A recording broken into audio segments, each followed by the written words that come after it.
जाला पूरा जिला में बोली। हमारा के बेटा तू तो बुझता रे हल्का, मार दे हम गोली मचा देवता हल्का। हल्का में मतलब बेटा हमारा के बेटा तू तो बुझता रे हल्का, मार दे हम गोली मचा देवता हल्का।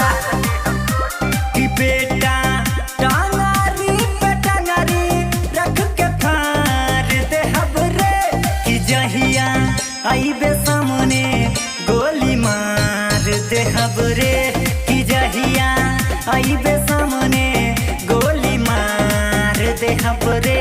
सुधार जो बाबू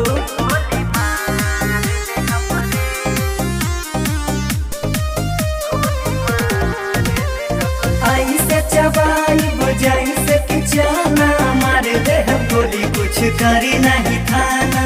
परल बाटे पाला तोरा लाठी बिनय से, छोड़ देबे शहर तू ना बल के भय से। शहर छोड़ के भाग जो बेटा, अरे परल बाटे पाला तोरा लाठी बिनय से, छोड़ देबे शहर तू ना बल के भय से।